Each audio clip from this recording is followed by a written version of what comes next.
Então é isso. Fala galera que acompanha Estudo Mania. Vamos começar aqui a nossa primeira aula de Ciências Humanas, que vai ser uma aula que a gente vai falar sobre o absolutismo, um período histórico que está aí na Idade Moderna. E espero que seja proveitoso aí para quem assistir, que elucide algumas coisas aí, tragam dúvidas, que vai ser muito legal a gente debater. Não quero me prolongar muito, mas eu sei que é um tema um pouco que não dá para falar muito rápido dele, então eu vou dividir ele em três partes. Eu vou falar um pouco aqui sobre as características básicas do absolutismo, depois eu vou falar sobre os teóricos absolutistas em um outro vídeo, e num terceiro momento vou falar sobre o mercantilismo. Então, esse primeiro vídeo aqui é mais para ilustrar o que foi o absolutismo. Então, na verdade, aí, o que foi o absolutismo, né? O que foi esse sistema político, essa forma de governo? A definição básica, ela se faz a partir de um sistema de governo baseado na concentração do poder político, legislativo e jurídico na figura de um soberano. O que quer dizer isso?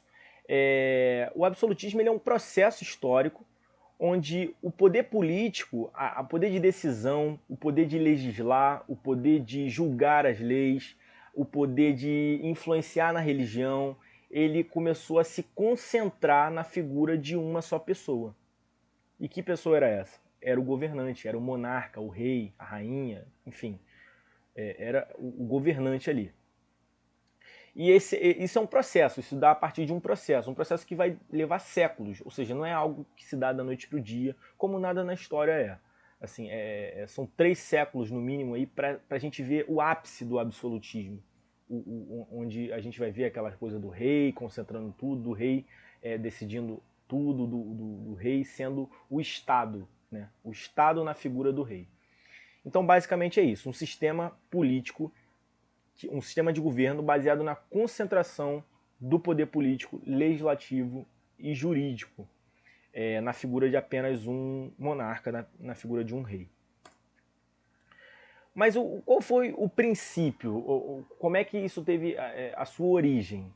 Eu não vou entrar em muitas pormenores aqui, porque eu teria que falar um pouco de Idade Média, isso daria outro vídeo. Mas basicamente, o feudalismo, o período anterior a esse, ele foi um dos embriões que foi responsável pelo surgimento dessa concentração de poder do rei, na figura do rei.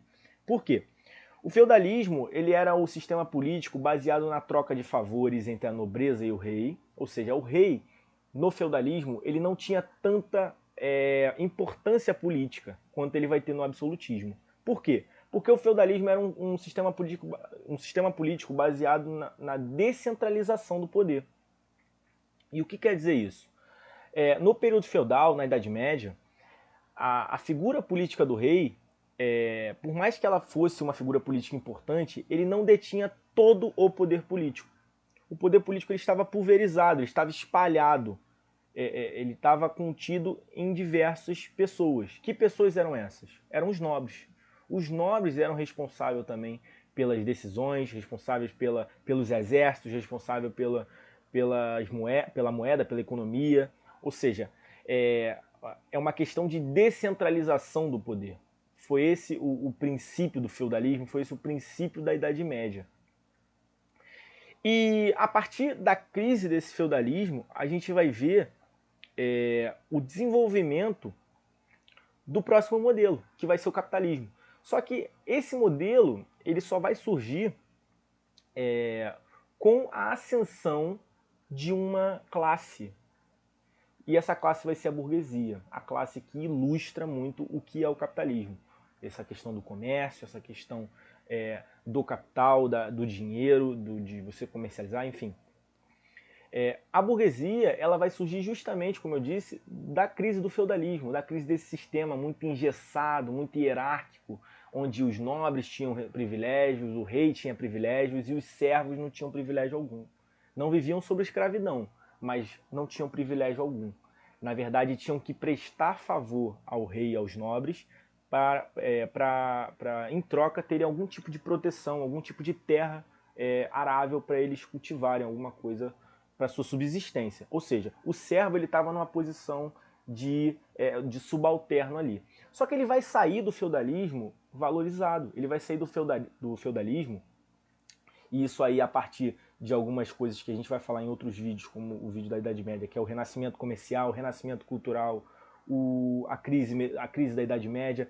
O servo ele vai sair dessa crise, de todas essas coisas, ele vai sair fortalecido com o renascimento do comércio. E a partir disso, com esse ressurgimento do servo agora na figura do burguês, a burguesia como classe ela vai ter uma grande tarefa, que é a tarefa de se fortalecer. E ela vai ver na figura do rei uma dessas alavancas para se fortalecer, um desses degraus que ela vai ter que subir para se fortalecer. E é a partir disso que com a vantagem econômica que a burguesia tinha, e vamos lembrar aí que a burguesia sai da Idade Média com essa vantagem econômica a partir do Renascimento Comercial, da conquista do capital econômico nas cruzadas, enfim, do renascimento cultural na Europa. E a burguesia sai da Idade Média muito fortalecida economicamente e ela detém o capital econômico, ou seja, ela detém o dinheiro, ela tem dinheiro, a burguesia. Só que ela tem dinheiro, mas não tem privilégio algum. E a gente está falando de um momento de muito privilégio, assim, o que vale é o seu sangue e não quanto dinheiro você tem. Ou seja, você é nobre, então você tem privilégios. Você é rei, então você tem privilégios. Se você não for rei nem for nobre, você não tem privilégio algum, por mais que você tenha dinheiro.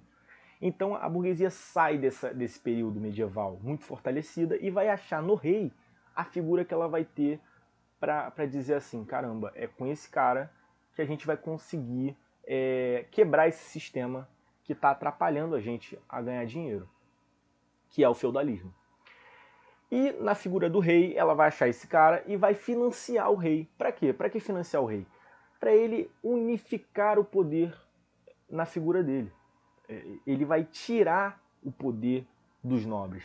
E aí é o segundo ponto aqui, a formação dos estados nacionais. Essa burguesia, ela vai ver no rei uma forma de quê? De se beneficiar economicamente, ganhar mais dinheiro ainda. Como? Como eu disse, na Idade Média o poder era descentralizado. Cada nobre, cada feudo tinha os seus impostos, a sua moeda, e isso complicava os ganhos do burguês. O burguês via que não tinha... que ele, para fazer entrar um produto em tal feudo, ele precisava pagar tal tanto de imposto. Para fazer o produto sair de outro feudo, de outra região, ele precisava pagar uma quantia de imposto. Então isso atrapalhava o burguês, a comercialização do burguês. Então ele vai apoiar o rei. Ele vai apoiar o rei para quê? Para o rei unificar o poder na mão dele. Unificar a moeda, unificar o Estado, unificar o poder político, unificar tudo nas mãos de apenas uma pessoa. Para que assim a burguesia possa ter as suas conquistas logradas, né, de uma forma melhor. De uma forma que eles vão ganhar mais dinheiro com isso. Então a burguesia vai apoiar o rei nessa unificação, na formação dos estados nacionais. E os estados nacionais são justamente isso. Essa noção de que, na Idade Média, o poder era descentralizado, como eu tinha dito, na mão de diversos nobres. Agora não, agora vai se formar um estado, se formar o estado. Por exemplo, na época da Idade Média não tinha-se a noção de França, de Inglaterra, tinha-se a noção do condado de tal pessoa, do reino, da baronia de tal outro nobre, ou então do castelo de tal outro nobre, ou então daquela região que era de outro nobre. Mas não tinha a ideia do país França, do país Inglaterra. E agora vai ter. Agora vai ter por quê? Justamente por causa disso. O rei vai começar a unificar essas terras sob seu comando. Agora todas essas terras que estavam aqui no meu reino, elas não vão ser só do meu reino figurativamente, assim, dizendo caricaturamente. Mas elas vão ser de fato minhas. Elas vão ser agora minhas terras. Eu vou comandar todas as terras. Eu vou ter eu vou fazer a dominação desse local. Então é isso. E esse processo se dá com o quê? Para o rei ascender como principal figura política, alguém tem que perder poder. Para alguém ganhar poder, alguém tem que perder poder. E quem vai perder poder é a nobreza. A nobreza vai perder as suas terras. Só que ela vai perder as suas terras a troco de nada? Não. Ela vai perder as suas terras com garantias. Ou seja, o rei vai chegar lá para o nobre e vai falar, olha só, me dá suas terras que eu te dou tal regalia. te dou uma pensão vitalícia. Ah, me dá suas terras que você ganha um posto no nosso exército, você vai ser general do meu exército. Me dá suas terras que você vai ganhar, você vai se casar com a minha filha e vai passar a ser da linha hereditária, talvez ganhe o cargo de governante em algum momento. Então era assim que os nobres eram persuadidos também. Eles não perderam por perder o poder, mas sim por uma série de fatores. Ou seja, a burguesia tinha aí no rei a chance de unificar o poder para ganhar mais dinheiro com o comércio. Os nobres tinham aí a chance de fazer parte do reino, de ganhar uma pensão vitalícia, de ter um posto no exército, ou seja, subirem no escalão da nobreza. Ou seja, esses grupos políticos viam na concentração de poder uma oportunidade ali de ganhar, de conseguir as suas conquistas. Então, isso era muito importante. A formação do capitalismo, como eu já disse, era um empecilho à existência do feudalismo. O feudalismo era um obstáculo para o capitalismo surgir, porque o capitalismo ele é o quê? Ele é a troca, ele é a livre troca, ele é aquela coisa do comércio, dos banqueiros, dos bancos, do capital girando ali. E como você faz o capital girar com um sistema tão descentralizado como o feudal? Onde cada reino tem sua moeda, cada reino tem seu tributo, cada reino tem seu imposto, cada reino tem seu...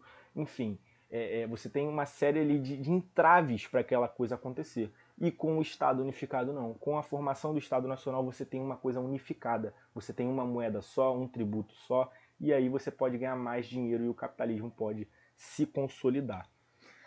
A origem divina dos reis eu vou deixar para falar lá na hora que eu for falar dos teóricos absolutistas, do absolutismo. Então guarda isso aí para a gente falar no final. Aqui é a sociedade do antigo regime. O que era então essa sociedade? A sociedade que estava nesse período, né? Que foi a sociedade desse período, do absolutismo. Ela é uma sociedade altamente hierarquizada. O clero, que era o pessoal da igreja, aquele pessoal ali, o bispo, o padre, aquela galera da igreja, da religião, eles tinham privilégios. Essa hierarquia social é uma hierarquia que vai dividir muito bem a pirâmide social. Ou seja, o cara que nascia lá embaixo, dificilmente ele ia para o topo da pirâmide. O trabalhador urbano, o camponês, aquele cara mais pobre, dificilmente ele iria ascender, ele iria se tornar um dia um nobre. Dificilmente. Porque as coisas estavam pré-determinadas, a mobilidade social era quase zero, que a gente costuma falar dessa forma. Então, uma sociedade hierarquizada, havia uma hierarquia, tinha quem mandava e quem obedecia. Isso era muito bem estabelecido antes da pessoa nascer. Entende? Então, é basicamente isso. Agora aqui, a questão dos estados. O primeiro estado, como eu disse, era o clero. O clero, ele detinha de privilégios. Quais privilégios eram esses? Cargos administrativos na corte do rei. Ele detinha de privilégios econômicos, ele não pagava impostos. Ele detinha de pensões. Ou seja, uma série de privilégios que só esse estado tinha. E ele era sustentado por outros estados. O segundo estado, a nobreza, como eu havia dito, havia também uma série de privilégios. Apenas o nobre poderia ser comandante de um militar. O nobre ele detinha de privilégios econômicos também não pagava impostos. Ou seja, quem sustentava essa base era o terceiro estado, essa base de privilégios mesmo, que eram o clero e da nobreza. Os privilégios do clero e da nobreza eram sustentados pelo terceiro estado, que basicamente detinha aí burguesia, esses antigos servos que saíram da Idade Média fortalecido a partir do Renascimento comercial e agora com muito dinheiro. Os camponeses, ou seja, trabalhadores do campo, e os trabalhadores urbanos, quem trabalhava nas oficinas de ofício, enfim, nas cidades, ou seja, que não detinham de privilégio algum. No entanto, os camponeses e trabalhadores urbanos não detendo de privilégio algum, a burguesia, sim, por mais que fosse do terceiro estado, detinha de alguns privilégios. Por quê? Justamente pelo fato de ter dinheiro. Os burgueses detinham o capital econômico, eles tinham sobre sua propriedade grandes fortunas. Então era muito valoroso para o rei ter essa pessoa do lado, essa pessoa que detinha o capital econômico. Um exemplo aí é a questão das navegações. Esse período também é o período das navegações, é o período onde os europeus vão se lançar ao mar para conquistar o novo mundo, para desbravar o novo mundo. O que seria o novo mundo? América do Norte, América do Sul, América Central, o período das grandes navegações, que a gente gosta de falar na escola, da conquista dos europeus no novo mundo. E quem vai financiar essa conquista é quem? Quem vai financiar essa conquista para o rei, em nome do rei, é a burguesia. Quem vai comprar os navios, quem vai pagar os homens, quem vai manter, quem vai colocar os mantimentos, quem vai financiar a conquista é a burguesia. A burguesia vai colocar o projeto para funcionar e vai ganhar muito dinheiro com isso, com o comércio do que vai ser encontrado lá no Novo Mundo, com o comércio de escravos, com o comércio de tudo. Então, a burguesia, por mais que ela fosse do terceiro estado, ela detinha de algumas vantagens econômicas, como eu dei o exemplo agora da questão da colonização, pela sua fortuna, pelo seu dinheiro, pelo seu capital econômico. Então, ela detinha dessas vantagens. No entanto, ela ainda assim não tinha qualquer privilégio, seja de não pagar impostos, seja de ter alguma igualdade jurídica com o nobre ou com o clero. Ela era ainda uma pagadora de impostos, ela estava no terceiro estado. E o terceiro estado, como um todo, sustentava os privilégios sociais, hierárquicos, de impostos do primeiro e do segundo estado. Então, por mais que o burguês não fosse um camponês ou um trabalhador urbano que só tinha a sua força de trabalho para oferecer e mais nada, e ainda era muito explorado, ele, mesmo assim, pagava impostos junto a esses trabalhadores. Aqui, um pouco da questão do Estado. O que é o Estado nesse período, né? O Estado é o rei, numa comparação mais engessada. Assim. O Estado era o rei. O rei, ele tinha o controle de tudo. Ele tinha o controle do exército, ele tinha o controle da legislação, ele legislava, criava leis, ele tinha o controle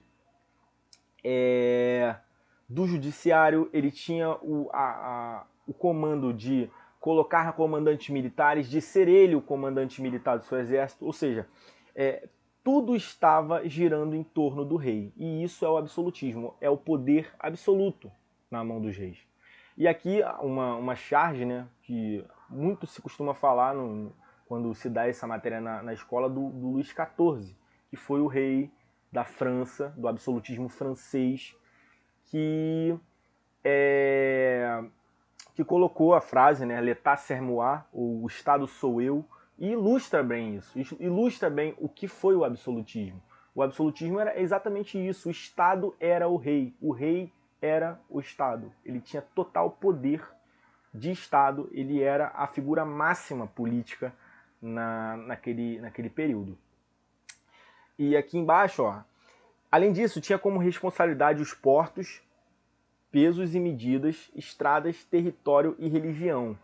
Ou seja, o rei ele não só tinha poder do judiciário, legislativo e do executivo, como do que entrava e saía no reino, dos pesos e medidas, e a questão da burguesia, o peso da moeda, a medida da moeda. Agora, o que vai ser tributado ali no território, tudo agora era responsabilidade do rei. As estradas, o território, a religião, a sua relação com a igreja era importantíssima. A igreja legitimava a figura do rei, tornava ela uma coisa divina. É a questão da origem divina dos reis, que a gente vai trabalhar na próxima aula. Mas é basicamente isso. Então, creio que tenha ficado bem resumido. Era essa a ideia mesmo. Qualquer coisa, bota aí no comentário alguma coisa, alguma crítica, alguma dúvida que tenha ficado. Tentei resumir o máximo para a aula não ficar grande, não ficar cansativa. E tentei repetir bastante também para frisar algumas coisas. Mas se eu passei despercebido por alguma coisa, coloca aí nos comentários que a gente conserta. Basicamente, essa aula foi isso. Obrigado para quem assistiu e até a próxima.